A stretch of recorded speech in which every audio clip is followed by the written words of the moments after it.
Pagi hari ini saudara, kita akan belajar dengan satu tema, yaitu menjaga nyala api roh di tengah kelelahan hidup.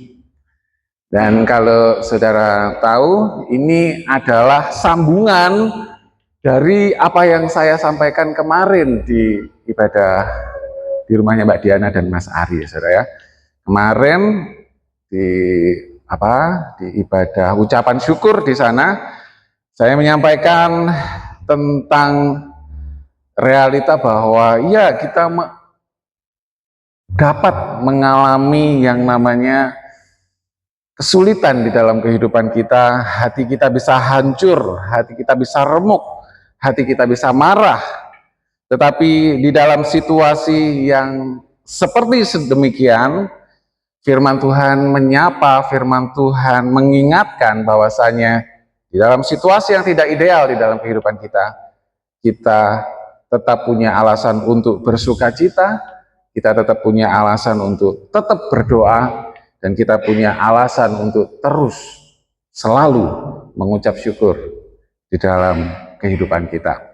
Di dalam perjalanan iman kita, kita juga perlu mengakui bahwa bagaimana kita tahu, tetapi ternyata hati atau batin kita terlalu lelah untuk mempraktekkan apa yang kita tahu. Ketika seseorang lama berjalan di dalam menghadapi pergumulannya, maka orang tersebut bisa menjadi lelah secara batin, ya. Menjalani pergumulan terus dan terus, ya. Seakan-akan pergumulannya tiada henti menimpa hidupnya, orang tersebut bisa mengalami kelelahan di dalam batinnya. Gitu, saudara. Seakan-akan seolah-olah sudah lelah menjalani realita yang berat ini. Nah, saudara, ketika kita ada di tahap ini, ada kelelahan batin, maka ada bahaya terbesar bagi orang percaya. Mungkin ketika kita mengalami kelelahan batin, kita tidak langsung jatuh kepada dosa-dosa yang besar, tetapi bisa jadi kita masuk kepada fase yang namanya apatisme rohani, atau kita ada akhirnya menjadi orang yang acuh atau tak acuh, tak peduli dengan hal-hal yang berbau rohani. Ketika orang mengalami apatisme rohani, dia tetap datang ke gereja, tetapi tetap mendengarkan firman, tetapi batinnya mati rasa. Ia tidak lagi memiliki gairah di dalam mendengar firman, bahkan enggan untuk hatinya disentuh oleh firman, dan memilih untuk menutup diri terhadap firman. Sebagai jemaat datang, duduk dengan baik, tenang, diam, memperhatikan, gitu ya. Tapi hatinya tidak bergairah dengan firman yang disampaikan, dengan firman yang diberitakan, karena sudah lelah, sudah capek dengan dirinya, dengan batinnya. Ini saudara, yang saya sendiri pun pernah ada di situasi seperti ini. Dan saya juga percaya bahwa kita semuanya pernah ada di situasi seperti ini. Sesungguhnya saudara, Tuhan memahami bahwa batin manusia, batin kita itu bisa lelah. Tuhan memahami akan hal itu. Ya, dan melalui 1 Tesalonika 5 ayat 19 sampai 22, kita akan melihat di sana Rasul Paulus memberikan panduan pastoral bagi kita supaya api roh di dalam batin kita itu tidak tersiram dan oleh kelelahan hidup yang kita alami, melainkan tetap menyala dalam naungan kasih Kristus. Saudara yang siap belajar firman boleh katakan yes. Poin pertama berbicara tentang merawat nyala api roh. Ayat 19, saudara. Oh ya, kita baca dulu ya 1 Tesalonika 19 ayat 22. Kita membacanya terlebih dahulu. 1 Tesalonika 5 ayat 19 sampai 22. Janganlah padamkan roh, dan janganlah anggap remeh nubuat-nubuat. Ujilah segala sesuatu dan peganglah yang baik. Jauhkanlah dirimu dari segala jenis kejahatan. Amin. Puji nama Tuhan. Poin pertama, saudara, Kita diajak untuk kita merawat nyala api roh di dalam kehidupan kita. Ayatnya yang ke-19. Di sana ketika saudara melihat Alkitab saudara, di sana dikatakan jangan padamkan, ya.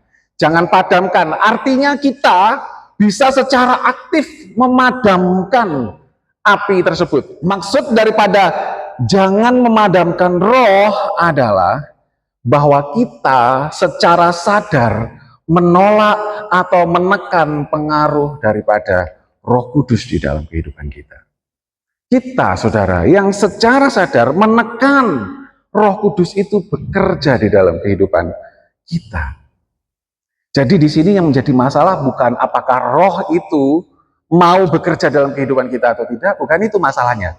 Masalahnya adalah apakah saya dan saudara mengizinkan roh itu bekerja atau kita justru menekan atau menolak pengaruh daripada pekerjaan roh di dalam kehidupan kita. Jadi roh ini sudah membisikkan di dalam kehidupan kita, sudah berbicara, tetapi bukan roh itu tidak berbicara, tidak aktif dalam kehidupan kita, tetapi kita yang aktif menolak daripada dorongan roh yang bekerja di dalam kehidupan kita.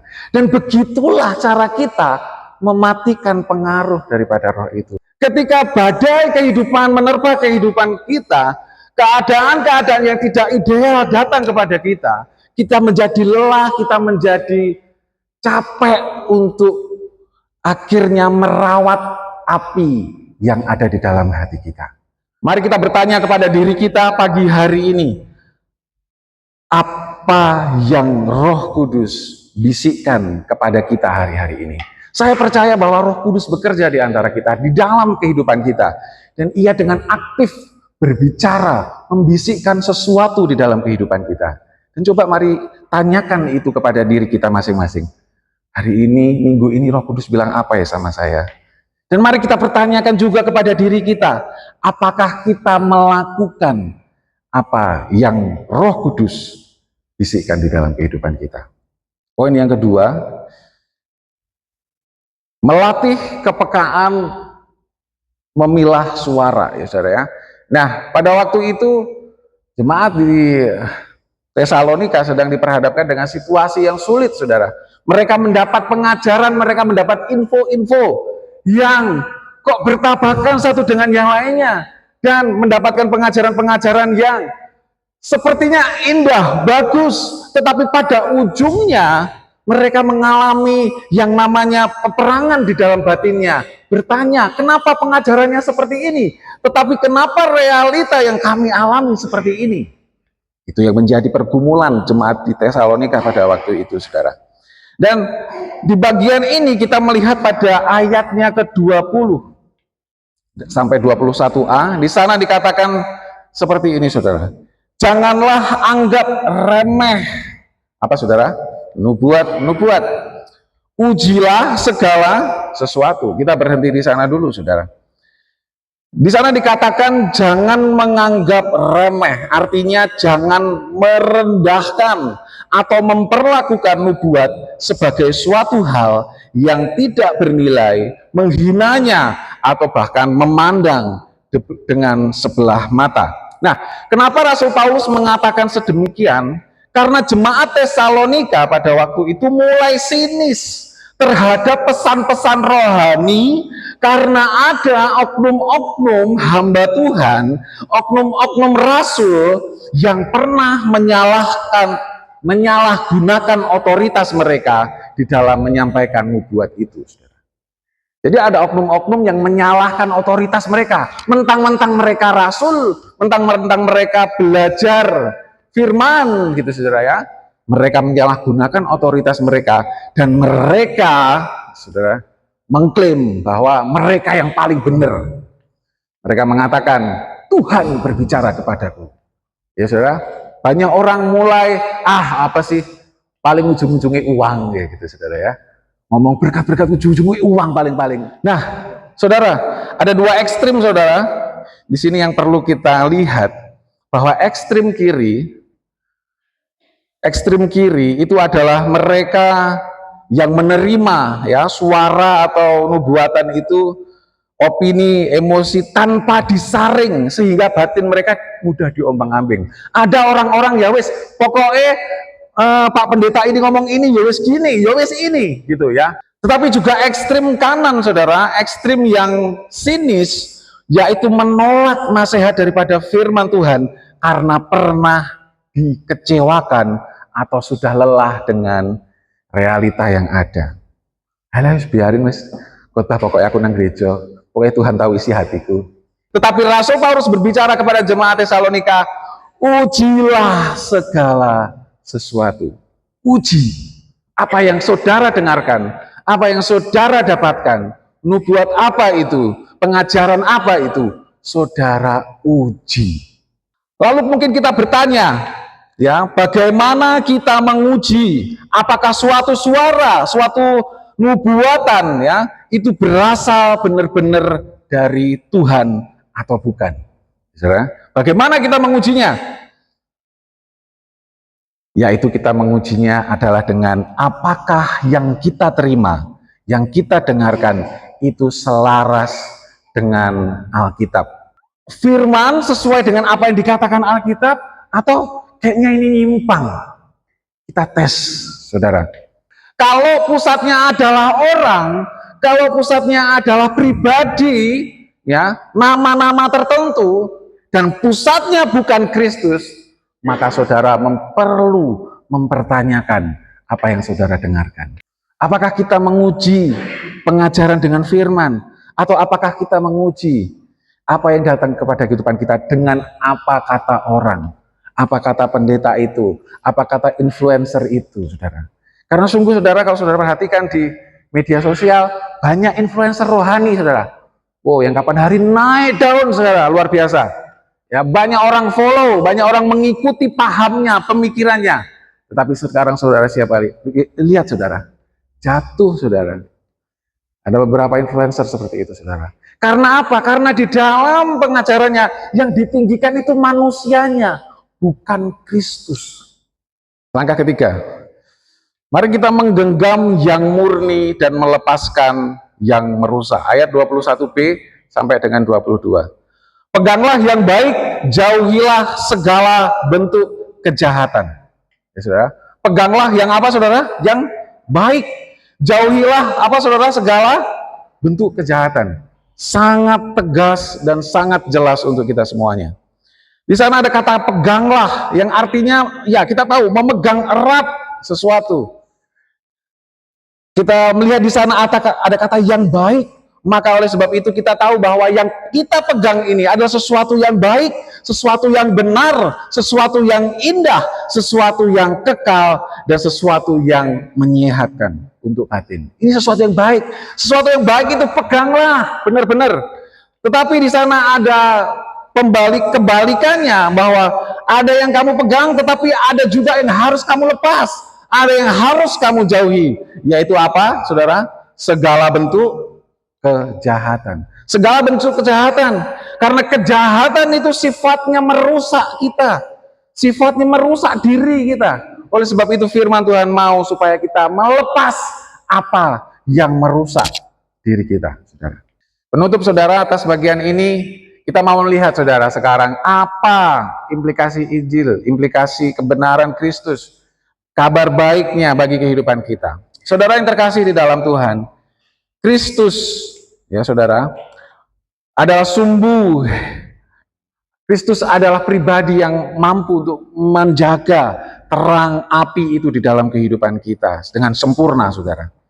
Mungkin kita merasa frustasi bagaimana supaya api roh kita tidak mati.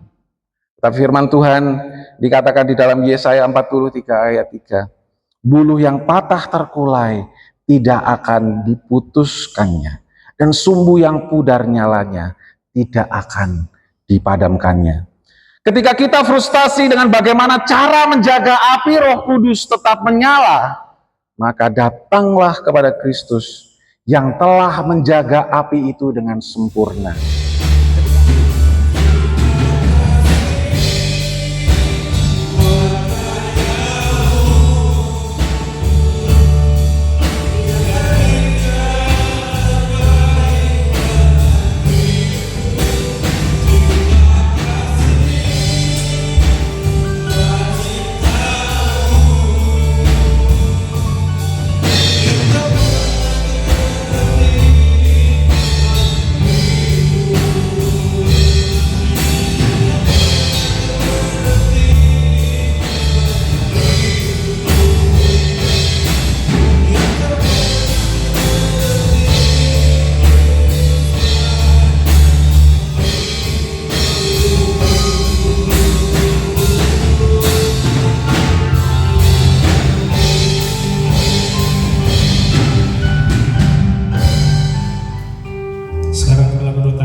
Kudus